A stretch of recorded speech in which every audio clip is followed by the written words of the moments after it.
거룩한 불편함이라는 제목을 가지고 하나님 말씀 전하겠습니다. 철학자 소크라테스에 관한 이야기입니다. 소크라테스가 항상 제자들과 강론하고 제자들을 가르치는 일에만 늘 열중이어서 집안 살림에 늘 소홀했기 때문에 그 부인이 항상 쪼들리고 가난에 화가 나서 하루는 이제 소크라테스에게 그렇게 화를 냈다고 합니다. 제자들이 다 보는 앞에서 소크라테스에게 막 화를 내면서 물 한 바가지를 퍼서 이렇게 쏟아 부은 거죠. 그랬더니 소크라테스가 그렇게 말을 했다고 합니다. 물을 턱턱 털어내면서 뇌성 병력이 대단하더니 소나기가 쏟아지는군. 옆에서 보고 있던 제자들이 어이가 없어서 물었습니다. 선생님, 우리도 앞으로 결혼을 해야 합니까? 그랬더니 소크라테스가 이렇게 말했답니다. 결혼해야지. 걱정 말고 결혼하게. 만일 어진 아내를 만나면 행복할 것이고 나처럼 저런 아내를 만나면 적어도 철학자가 될 걸세. 어느 날 설교 시간에 목사님이 성도들에게 이렇게 질문했답니다. 하나님이 우주를 창조하신 이래 가장 행복한 여자가 누구일까요? 여러분이 아는 두 사람이 있어요. 두 사람을 한번 대보세요. 그랬더니 대답을 못하자 목사님이 이렇게 말했답니다. 하나님이 이 세상을 창조하신 이래 가장 행복한 여자 둘, 그 둘은 누구냐면 아담과 하와의 하와와 그 다음에 예수님을 잉태한 마리아라고 말씀해 주셨어요. 하와와 마리아라는 거죠. 그러면서 그 이유를 이렇게 설명합니다. 그들이 왜 행복하냐면 하와는 시어머니를 모신 적이 없고 마리아는 며느리를 본 적이 없기 때문에 행복한 사람이다. 여러분, 우리는 어떤 때 행복함을 느끼시나요? 우리는 어떤 때 행복할까요? 어느 교회 목사님 말씀처럼 시어머니가 없으면 행복할까요? 며느리가 없으면 행복할까요? 아니면 소크라테스처럼 악처가 아닌 좋은 아내를 만나면 우리 행복해질 수 있을까요? 소크라테스 아내의 이름은 크산티페라고 합니다. 크산티페. 소크라테스의 이름만큼이나 이 이름이 많이 알려져 있고 유럽의 많은 문학 작품 가운데 악처의 대명사로 이렇게 알려져 있습니다. 크산티페. 사전을 찾아보니까 예문에 이런 문장이 있더군요. 그럼 제가 크산티페처럼 악처란 말인가요? 이런 말이 나올 정도로 소크라테스의 부인이 악처로 유명한데, 그런 예문과 함께 옆에 또 이런 기록도 있어요. 물과 불과 악처는 3대 제액이다.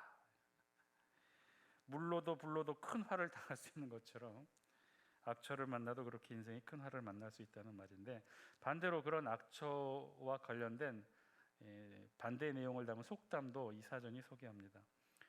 속담에 그런 속담이 있다고 하네요. 효자가 악처만 못하다. 착한 며느리도 악처만 못하다. 이게 무슨 뜻인가요? 아무리 악처라도 효자보다 착한 며느리보다는 낫다는 뜻이겠죠. 김미자 전도사님이 웃으셨어요. 그리고 또 그 관련된 예문 중에 하나가 효자 자식 열보다 악처 하나가 더 낫다. 우리 어떻게 하면 행복해질 수 있을까요? 누군가 있어서 행복하고 혹은 누군가 없어서 행복해지고, 우리 정말 그렇게 행복해질 수 있는 것일까요? 누군가 있으면 행복한 것이고, 정말 꼴도 보기 싫은 그 사람만 없으면 정말 행복해질 수 있고, 그런 것일까요? 우리는 행복을 어디서 찾고 있는 것일까요? 미국의 갤럽 연구소가 전 세계 18개국 국민들을 대상으로 행복도 조사를 했답니다. 조사 결과 어느 나라 사람이 1위를 했느냐? 아이슬란드 사람이 1위를 차지했대요. 여러분, 아이슬란드가 어디 있는 나라인지 아십니까? 아이슬란드. 첫 번째 사진 한 장 보시겠어요? 이 아이슬란드의 수도 레이카비크의 전경이 멋지죠? 이거는 정말 잘 찍은 사진이고요. 그 다음 사진 보여주실래요? 그래서 이 아이슬란드의 대표적인 이 겨울철 명물 중에 하나, 오로라를 볼 수 있는 나라. 이것까지는 좋은데요. 보통은 어떠냐면 세 번째 사진 보여주세요. 늘 항상 이렇게 눈에 덮여 있는 나라. 그리고 지도 한 장 보여주실래요? 어디에 있냐면요, 바로 저 한가운데, 아이슬란드 한가운데 조그만 섬처럼 떨어져 있는 아주 고립된 그런 나라가, 섬나라가 바로 이 아이슬란드예요. 추운 북대서양에 고립되어 사나운 바다와 늘 싸워야 하는 지형이 바로 저 나라예요. 그래서 겨울에는요, 밤만 몇 시간이냐? 몇 시간일 것 같아요? 하루 24시간 중에 밤만 20시간이 있는 나라. 물고기를 추운 겨울에 잡으며 살아가는 인구 30만 명에 불과한 나라. 그런데 이 사람들이 18개국 전 세계 국가들 중에 가장 행복하다고 1등으로 꼽힌 나라예요. 그런 사람들이 어떻게 행복할까? 이런 악조건의 자연 조건 속에서 어떻게 행복한 삶을 살아갈 수 있을까? 이 아이슬란드 대학교의 사회학자 소리닌드 교수는 그 이유를 다음과 같이 설명했다고 해요. 행복의 비결은 생활의 안락함이 아니라 오히려 불편함에 있다고 믿고 있다. 불편함 속에서도 아이슬란드인들은 자신들이 가장 환경을 즐길 줄 알기 때문에 우리는 스스로 행복하다고 여긴다. 행복의 비결이 어디에 있다는 거예요? 이 사람들이 찾은 건 행복의 비결은 안락함에 있지 않다고 찾은 거예요. 오히려 행복의 비결은 불편함에 있다고 생각했다는 것이죠. 그 불편함을 오히려 즐길 줄 아는 사람들이 진정한 행복을 누리는 자신들이라고 생각했던 거예요. 실제로 이 세상은요, 행복을 편안함과 안락함에서 우리도 많이 찾아왔죠. 편안해져야 되고 안락해져야 행복하다고 믿어왔어요. 그래서 전 세계 인류는 그런 행복을 찾느라, 편안함과 안락함이 주는 행복을 찾느라 어떻게 왔느냐? 자연을 학대해 왔다는 거예요. 지구는 수많은 온실가스와 공해를 배출하게 되었고, 그렇게 자연을 학대하여 얻은 안락함과 편안함으로 우리는 행복을 누리고 있다고 생각해 왔죠. 그런 지금 우리 충분히 행복한가요? 우리가 편하자고 자연을 학대해 얻은 대가가 사실은 지금은 너무나 커져버렸습니다. 수많은 자연의 위기로 우리가 얼마나 많은 어려움을 겪고 있는지 모릅니다. 오늘 결정했다고 하네요. 일본 정부가 마침내 후쿠시마 핵 폐기물 오염수를 바다에 방류하기로 결정을 했다고 합니다. 태평양으로 방류된 오염수가 해류의 영향으로 다시 돌아와 동해와 서해로 돌아오는 데 걸리는 시간은요, 짧으면 60일 이내면 돌아온다고 해요. 얼마 전에 TV 광고로도 했던 그 독일의 유명 자동차 회사가 이제 생산 라인을 완전히 바꿨다고 했죠. 더 이상 내연기관의 자동차를 만들지 않고 전기 자동차를 만들기로 선언을 합니다. 이 회사뿐만 아니라 대부분의 전 세계 메이저 자동차 회사들이 이제 생산 체제 자체를 바꾸기로 결정했대요. 그러니까 지금 우리가 타고 다니는 자동차, 이 내연기관 자동차인데, 이 석유로 휘발유나 경유를 넣어서 움직이는 이 자동차, 앞으로 향후 10년 이후에는 볼 수 없게 될 것입니다. 이 자동차의 이 핵심 부품도 이제 바뀌게 돼요. 자동차의 가장 중요한 핵심 부품이 뭘까요? 자동차의 엔진이죠. 어느 회사가 좋은 엔진, 힘 있는 엔진을 만드느냐에 따라 좋은 자동차 회사가 결정되어 왔고, 지난 수세기 산업혁명을 이끌어왔던 중요한 핵심 이 생산 회사가 되었는데, 근데 이제는 달라졌어요. 이제 더 이상 자동차의 핵심 부품은 엔진이 아니게 되었답니다. 자동차의 핵심 부품은 이제 뭐가 되냐면요, 배터리가 될 거래요. 그래서 배터리 관련 회사들의 주식들이 지금 엄청나게 성장하고 있다고 하죠. 이제 앞으로 자동차를 생산하는 더 많은 회사들이 더 쉽게 생겨날지도 모른다요. 왜요? 왜냐하면 쉬워졌으니까. 그전까지는 자동차를 만들기 위해 아주 복잡하고 고도의 기술이 집약된 엔진을 만들어야 되는데, 이젠 그럴 필요가 없다는 거예요. 배터리만 좋으면요, 아주 쉽고 편하게 자동차를 만들 수 있는 시대가 오게 된다는 거예요.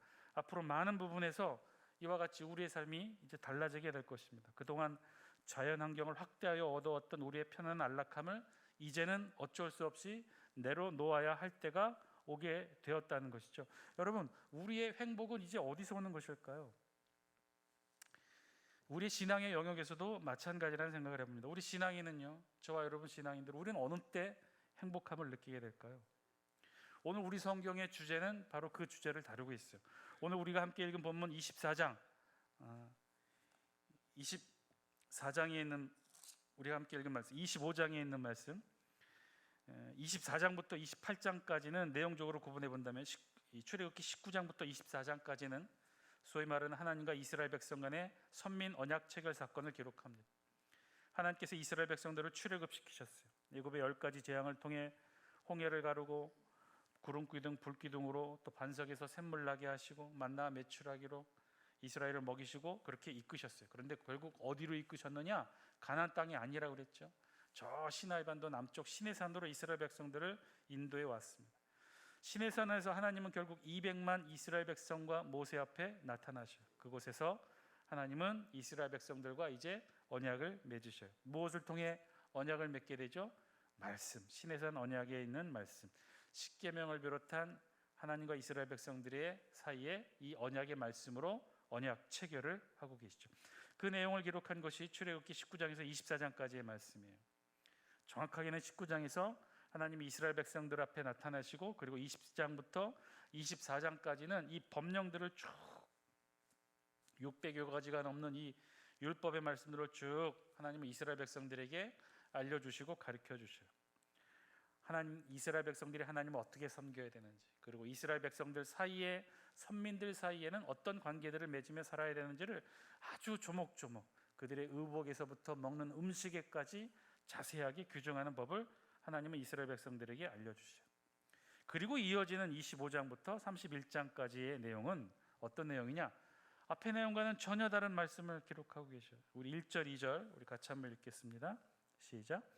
여호와께서 모세에게 말씀하여 이르시되 이스라엘 자손에게 명령하여 내게 예물을 가져오라 하고 기쁜 마음으로 내는 자가 내게 바치는 모든 것을 너희는 받을지니라. 아멘.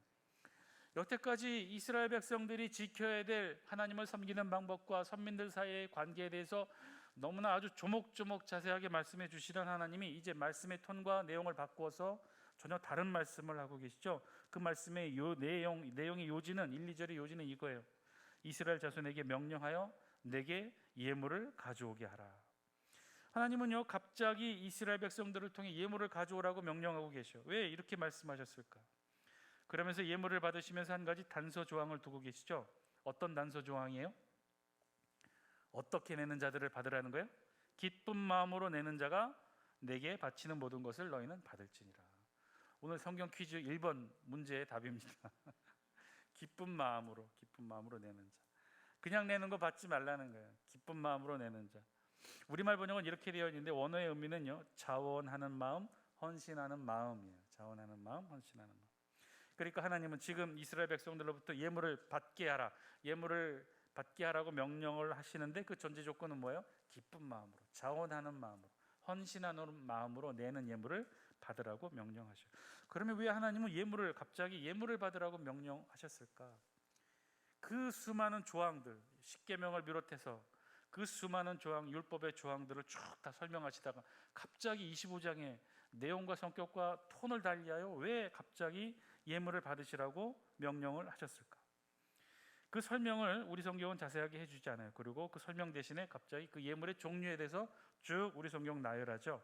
우리 3절 말씀 영상을 통해 함께 읽습니다. 시작. 너희가 그들에게서 받을 예물은 이러하니 금과 은과 놋과. 첫 번째 하나님이 말씀하셔요. 예물은 이런 것들을 받으라는 거예요. 어떤 걸 받으라느냐? 금, 은, 놋. 금과 은과 놋, 히브리어로 자하부, 오케셰프, 오네호셰트라고 하는데 이것은요 굉장히 넓은 의미로 사용되어지는 단어예요. 그래서 우리말 번역에는 금, 은, 놋이라고 번역했는데 이것만을 의미하는 것이 아니라 실제 뜻은 어떤 뜻이냐? 금으로 된 모든 보석, 돈, 그릇 뭐 이런 거, 은으로 된 모든 이 도구들, 또 놋으로 된 모든 기구들, 이런 것들을 다 포함하는 거예요. 이 전체를 가리키는 단어였어요. 그러니까 금으로 된 모든 것, 은으로 된 모든 것, 놋으로 된 모든 것을 다 받으라고 하나님이 이렇게 명령하셨던 거겠죠. 그랬겠죠. 애굽에서 나온 이스라엘 백성들이 챙겨가지고 나와야 되는데, 급하게 챙겨가지고 나와야 되는데 뭐 원형의 그 길건 직사각형의 골드바 뭐 이런 거 가지고 나오진 않았겠죠. 아마 금으로 된 제품들, 은으로 된 제품들, 놋으로 된 어떤 식기 도구 이런 것들을 이렇게 챙겨왔겠죠. 하나님 앞에 바쳤던 예물도 실제로는 그랬다는 거예요. 금으로 만들어진 모든 것들, 은으로 만들어진, 놋으로 만들어진 그런 제품들 전체를 가리켰고, 하나님은 이런 예물들을 받으라고 말씀하셔요. 여기에는 아마 출애굽할 때 이 이스라엘 백성들이 애굽의 백성들로부터 취한 것들도 있고, 홍해를 건넌 직후 아말렉과의 전쟁에서 탈취한 전리품들도 아마 많이 포함되어 있었을 거예요. 그리고 4절에 보면 또 이런 것들도 예물로 받으시라고 하죠. 우리 함께 읽겠습니다. 시작. 청색, 자색, 홍색 실과 가는 배실과 염소털과. 청색 실, 당시로서는요 금, 은 못지않게 귀한 색감의 실이었고, 그래서 주로 이런 실로는 어디에 쓰였냐면 왕실에서 사용하거나 제사장들의 혹은 귀족들의 의복에 사용되어진 중요한 직조 재료였다고 합니다. 자색실도 그렇고 홍색실도 그렇고 가는 배실도 마찬가지로 고급 의료나 중요 건물에 사용되어지는 재료였어요. 일반인들이 이렇게 쉽게 일상생활에 의복에서 쓸 수 있는 그런 재료들은 아니었죠. 그리고 염소털, 이 염소털은 장막을 덮어 보온하는 중요한 재료의 도구였습니다. 자, 이런 것들을 받으라고 명령하셨고요. 그리고 5절 함께 읽겠습니다. 시작. 붉은 물들인 순양의 가죽과 해달의 가죽과 조각목과. 아멘. 이런 순양의 가죽, 또 해달의 가죽, 또 이 조각목은 히브리어로 쉬팀이라고 하는데, 그래서 이 영어 성경, 이 킹 제임스 번역 성경에서는 그냥 히브리어 음역 그대로 시띠나무라고도 번역을 합니다. 시띠나무. 이 시띠은 일종의 시내산 반도에서 시나이 반도에서 자생하는 아카시아 나무라고 해요. 이 지역에 자생하는 아카시아 나무로 조각목을 만들어서 예물로 받으라고 말씀하시는 거죠. 자, 그리고 이런 가죽들과 조각목 어느 때 사용되어지는 걸까요? 주로 어느 때, 무엇을 만들 때 사용되어지는 재료들일까요? 이 조각목과 가죽은요 주로 장막을 만들 때 사용되어집니다. 우리 첫 번째 사진 한 장 보여주시겠어요?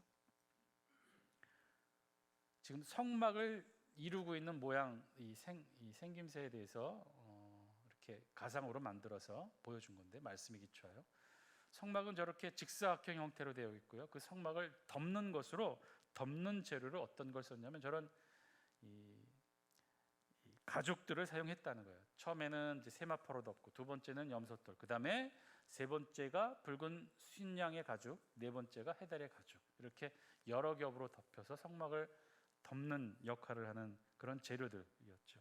장막과 성막을 만드는 재료가 바로 이 조각목과 그 다음에 이 두 개의 가죽이었던 것입니다. 그리고 6절 우리 같이 한번 보겠습니다. 6절 시작. 등유와 관유에 드는 향료와 분향할 향을 만들 향품과. 등유와 관유라고 되어 있는데, 등유는 불을 밝힐 목적으로 떼는 기름을 의미하고요. 관유는 조금 특별한 의식에 사용되어지는 기름을 의미합니다. 특별한 의식이라 하면 종교적 의식이겠죠. 종교적 의식의 기름이 어느 때 사용되어집니까?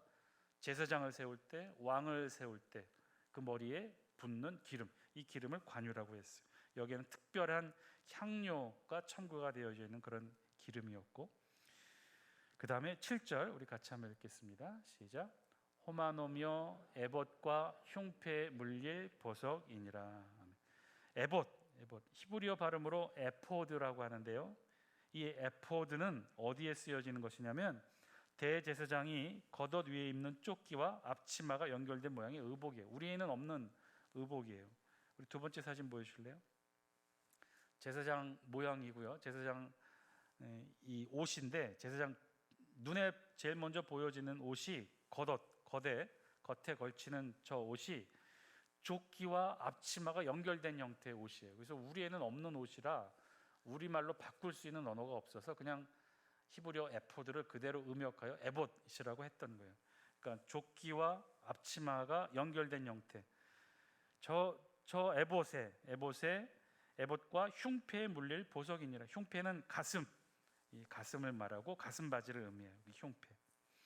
이 흉패는 12개의 보석이 박혀 있다고 그랬죠. 가로 3개, 세로 4개, 도합 12개, 이스라엘 12지파를 상징하는 그런 보석이 달려 있는 것, 그게 에봇이에요.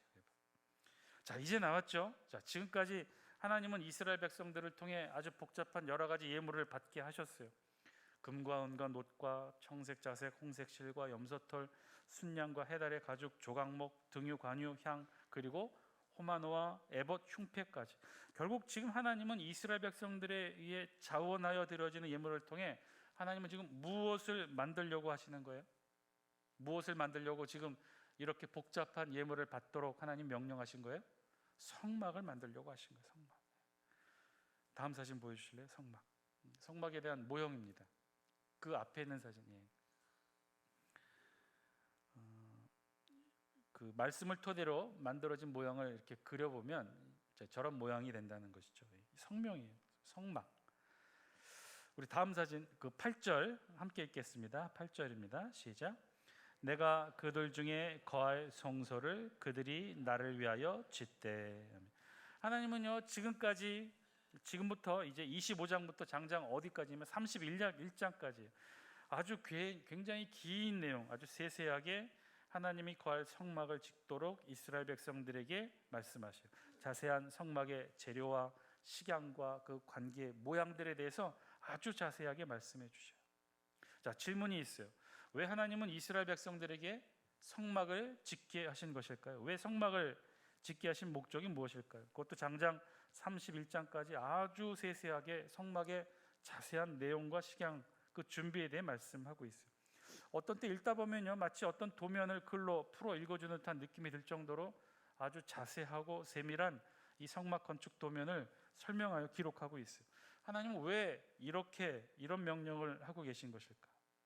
어떤 때는 너무 세세하고 자세하고 매번 40년 광야 생활 동안 정착하여 솔로몬 성전이 지어지기 전까지 광야 가나안 땅 곳곳을 배화하며 움직였을 이 성막, 때로는 그 성막을 옮기는 과정에서 어떤 일도 일어납니까? 잘못하여 죽기도 하고 다치기도 하고, 때로는 그 성막이 가장 중요한 증거계를 블레셋 이방 민족에게 빼앗기기도 하죠. 그 복잡하고 어렵고 관리도 보관도 힘든 그 성막을 하나님은 도대체 왜 만들라고 하신 것일까요? 하나님 무엇 때문에 이 성막을 만들게 하신 걸까요? 갑자기 쭉 율법의 내용을 말씀하시다가 중단한 채 이스라엘 백성들에게 그 복잡한 내용의 다양한 재료들을 예물로 받게 하시고 그 예물을 통해 지금 성막을 만들게 하셨는데, 그 성막을 만들게 하신 중요한 목적과 이유가 무엇이었을까? 왜 이렇게 복잡하게 아주 자세한 시간과 절차에 따라서 성막을 만들게 하셨을까요? 그 이유가 무엇이었을까요? 오늘 본문 8절 말씀입니다. 우리 8절 함께 읽겠습니다. 시작. 내가 그들 중에 거할 성소를 그들이 나를 위하여 짓되. 하나님께서 이스라엘 백성들에게 성막을 짓게 하신 이유, 그 단 하나의 이유와 목적이 바로 여기 있다는 거예요. 내가 그들 중에 거하기 위해서. 내가 이스라엘 백성 중에 거하기 위해서, 내가 이스라엘 백성 중에 함께 있게 하기 위해서 하나님은 이스라엘 백성들에게 성막을 만들게 하셨다는 거예요. 아주 복잡한 절차와 과정을 통해 이스라엘 백성들에게 성막을 만들게 하셨다는 거예요. 이것을 위해 하나님은 이스라엘 백성들에게 성막을 짓게 하신 거죠. 성막을 만들게 하신 단 하나의 이유, 그것은요, 하나님이 이스라엘 백성 가운데 거하시기 위해. 마지막 사진 한번 보여주실래요? 그 다음 사진 보여주시겠어요? 저것이죠. 성막을 이스라엘 백성들이 쭉 이동하다가 그 이스라엘 백성들을 인도하던 이 구름 기둥 불 기둥이 멈추면요, 그 자리에 제일 먼저 성막을 짓습니다. 그리고 그 성막을 중심으로 동서남북 이스라엘의 12진영이 각자 자기들의 장막을 다 펼쳐요. 어디를 향해? 성막을 향해. 이스라엘 200만 백성들이 거하는 그곳 어느 곳에든지 하나님의 성막이 있었다는 거예요. 하나님의 성막에는 하나님이 임재하셨고 하나님이 저들 백성들과 함께 하기 위해 하나님은 저렇게 성막을 짓게 하셨던 거죠. 사랑하는 장수교 성도 여러분, 오늘 말씀을 통해 우리에게도 주시는 하나님의 음성을 저와 여러분들이 들을 수 있게 되길 바랍니다. 하나님은요, 이스라엘 백성들에게 성막을 준비하기 위해 그래서 예물을 받으셨어요. 이것저것 아주 복잡하게 여러 가지들을 명령하셨어요. 금도, 은도, 놋도, 실도, 가죽도, 아주 다양한 것들. 오늘 25장 1절로 9절은요 아주 압축 요약한 거예요. 하나님이 이스라엘 백성들에게 예물로 받게 하신 성막의 재료들을 아주 압축 요약하여 받으신 거고, 계속해서 우리가 보겠지만 아주 세세한 자세한 목록까지, 성막에 들어갈 아주 자세한 목록까지 하나님은 그렇게 예물로 받게 하시고 준비케 하시고 그 재료들을 통해 성막을 만들게 하셔요. 하나님은 그러셨던 거죠. 하나님은 이스라엘 백성들에게 성막을 준비하기 위해 예물을 받으셨어요. 이것저것 복잡하게 여러 가지 일들로 명령하셨어요. 그리고 이스라엘 백성들은 오늘 우리 본문 이후 오늘날까지도 수천 년을 이어오며 그 성막을 지켜옵니다. 그것이 솔로몬 성전이 되고 수룹바벨 성전이 되고 헤롯 성전이 되고, 그리고 결국 어떻게 해요? 2000년 전 이 땅에 오신 예수 그리스도께서 그 성소, 헤롯 성소의 지성소의 휘장을 위로부터 아래로 돌로 가르고 예수 그리스도의 몸으로 우리에게 오시게 되었죠. 많고 복잡하고 때로는 우리에게 헌신을 요구하고 예물을 요구하시고 복잡하고 불편하고 힘들고 어렵게 그렇게 만들었던 그 성막, 성전, 그것을 만들게 하신 단 하나의 이유, 그것은요, 하나님이 우리와 함께 하시기 위해. 결국 그 성막과 성전의 역사를 통해 지금 우리와 함께 하신 분이 누구시요? 예수 그리스도께서 우리와 함께 하시게 되었던 거죠. 매년 직분을 맡기고 소명과 사명을 맡기고 찬양대며 교사며 구역장이며 각종 복잡하고 수많은 일들 우리의 신앙 가운데도 있죠. 우리도 장수교회 성도로서 생활하는 것 뒤돌아보면요, 10년, 20년, 30년 신앙생활 뒤돌아보면 그렇게 녹록하고 쉽지만은 않은 신앙생활이죠. 각종 봉사와 많은 시간과 헌신들이 필요한 그런 신앙의 삶을 우리도 살아옵니다. 예배만 해도 그래요. 그냥 주일에 한번 대예배만 드리지, 새벽 기도회, 수요 기도회, 주일 오후 찬양 예배, 또 열린 예배로 바뀌어 있죠. 또 구역 모임, 왜 이렇게 이런 것들을 만들어서 이렇게 복잡하고 힘들게 불편하게 하는 것일까? 우리 코로나 때문에 한동안 예배 모여서 드리지 못하고 온라인 비대면 예배로 우리 드린 적이 있었죠. 어땠어요, 여러분? 참 편하게 잘 지냈나요? 솔직히 말해서 새벽 기도에도 안 나와도 되고 수요 기도에 주일마저 온라인으로 예배를 드렸으니 여러분 그동안 아주 복잡하고 힘들고 지치고 그랬는데 어떠셨습니까? 그렇게 안 모이고 못 모이고 예배드리지 못하니까 어떠셔요? 편하고 쉬웠나요? 정말 살 것 같고 행복하셨나요? 그러지 않았잖아요. 불편하고 힘들고 지치고 우리를 불편하게 했지만 돌아보니 사실 그게 은혜였죠. 아직도 우리가 이루지 못한 게 있죠. 우리 교회 모여서 함께 식사하지 못하는 거, 우리 아직도 하지 못하고 있어요. 작년, 재작년 정책당회 하면서 가장 큰 난제 중에 하나, 굉장히 많은 시간을 들여 우리가 토론하고 장로들 사이에 서로 언성을 높여가며 막 다투었던 내용 중에 하나, 주일 식당 봉사를 어떻게 할 것인가, 누가 할 것인가, 구역이 할 것인가, 계속해서 구역 체제를 할 것인가, 아니면 어떤 헌신은 된 사람, 집사님들을 우리가 인정하고 선정해서 그분들로 하여금 식사 준비를 하게 할 것인가. 그거 가지고 굉장히 많이 격론을 하고 토론도 하고 막 그랬어요. 그때는 서로 다들 하기 힘들어서 식당 준비, 식사 준비 참 하기 힘들어 하셨고 어려워하셨는데, 여러분 어떠셔요? 지금 1년 반이 넘도록 주일 식사 못했는데 편하셔요? 좋으셔요? 매주 우리 청년들이 온라인 예배, 열린 예배 준비하면서 찬양 인도하기 때문에 우리 청년들이 점심 먹으러 갈 시간도 없고 먹을 때도 없고, 그래서 주로 매주 컵라면으로 때우고 있습니다. 여러분들도 얼른 집에 가서 밥 먹고 다시 오셔야 되는데, 여러분 그게 좋으셔요? 편하셔요? 행복하셔요? 전에 식사 준비하고 어렵고 힘들었지만, 구역마다 다 힘들고 지쳤지만, 그래 돌아보니 그 불편함이 우리에게는 은혜의 시간이었죠. 지금은 너무나 사모하는 시간이 되었습니다. 우리 언제 다시 식당에 모여서 식당에 가스불 켜고 같이 함께 음식을 나누고 식사할 수 있게 될지 사실은 참 그립기만 합니다. 돌아보면요, 다 불편했어요. 어떻게 보면 다 불편하고 힘들고 어려운 일들이었어요. 그런데 돌아보니 그 불편함들이 주는 은혜가 있더라는 거예요. 불편하고 힘들고 지치고 우리들 불편하게 했지만 돌아보니 사실은 그게 다 은혜였다는 것이죠. 그렇게 해야만 했던 중요한 의미들이 있어요. 그 의미가 무엇인가요? 내가 그들 중에 거할 성소를 그들이 나를 위하여 짓되, 바로 하나님의 거룩한 임재를 위한 일들이었죠. 우리가 함께 모여서 식사하는 일도, 수요 기도회, 새벽 기도회, 주일 오후에 모이는 열린 예배로 일주일에 한 번 이상 여러 번 모이는 그 이유도, 구역 예배로 모이는 이유도 우리의 모임 가운데 누가 계시기 때문에, 하나님께서 우리 모임 가운데 임재하시기 때문에, 그 거룩한 하나님의 임재를 통해 우리가 무엇을 얻기 때문에? 하늘의 은혜와 영광과 축복을 누릴 수 있기 때문에, 그 모임이 불편하지만, 자주 모이고 힘들지만, 식사 준비하느라 힘들지만, 다 불편하지만, 그럼에도 불구하고 그 불편함 속에 하나님이 계시고, 그 하나님과 함께 우리가 하늘의 은혜를 누리고 하늘의 축복을 누리고 하늘의 영광을 누리기 때문에 우리에게는 그 불편함이 행복이었다는 거예요. 은혜였다는 것이죠.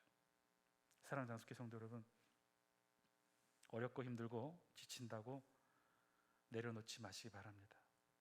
그런 것들 하나하나가 사실은요, 하나님이, 예수님이 우리와 함께 임재하시는 방법이고, 그 거룩한 임재를 통해 땅의 존재인 우리가 감히 하늘을 맛보아 누리는 영광을 얻게 된다는 거예요. 우리에게는 그 불편함이 거룩한 불편함인 것이고, 그 불편함을 통해 하늘의 은혜와 영광을 누리게 된다는 거예요.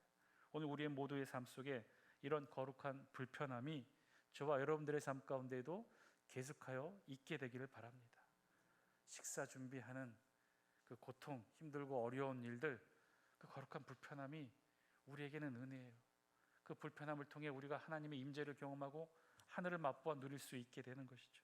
불편하지만 우리가 매일 새벽에 나오고 새벽 기도회를 1, 2부로 나누는 이유 두 번씩이나 드리는 이유가 바로 거기에 있는 것이죠.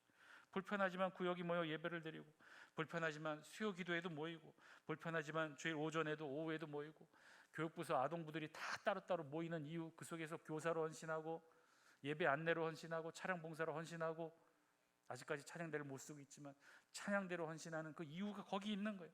그런 불편함이 결국 우리에게는 신앙의 행복의 원인이 되기 때문에, 그 불편함 속에 하늘의 은혜와 영광과 축복을 누릴 수 있기 때문에, 그 불편함 속에 우리 하나님의 임재의 경험을 누릴 수 있기 때문에 우리에게는 그 불편함이 행복의 원인인 것이죠. 신앙의 행복의 원천이 바로 거기에 있는 것이죠. 그 불편함 속에 하나님이 임재하시고 우리 예수님이 우리와 함께 하시고, 그 불편함 속에 우리와 함께 하시는 하나님과 예수님을 통해 하늘의 은혜와 영광과 축복을 누리게 되기 때문인 것이죠. 사랑하는 장수교 성도 여러분, 우리의 삶이 그런 삶이 되기를 소망합니다. 거룩한 불편함을 기꺼이 자원하는 마음으로 감수하시는 여러분 되시길 바랍니다.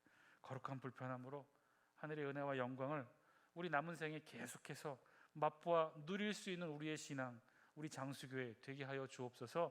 저와 여러분들의 기도하는 기도의 제목이 되기를 바랍니다.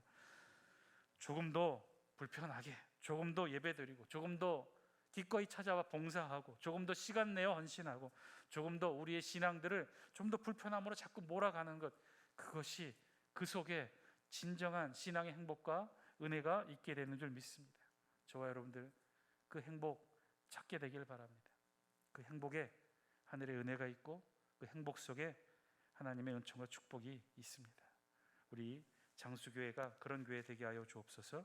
우리의 신앙이 그런 신앙이 되게 하여 주옵소서. 조금 더 불편하지만 조금 더 나서서 그 불편함을 감내하여 하나님의 은혜와 영광을 누리는 우리의 신앙의 삶 되게 하여 주옵소서. 우리 다 함께 이 기도 제목 놓고 함께 기도해 주시고, 우리 유가족들을 위해 또 이영재 집사님을 위해도 함께 기도해 주시기 바랍니다. 우리 다 함께 이 기도 제목 놓고 통성으로 기도합니다. 기도하시겠습니다.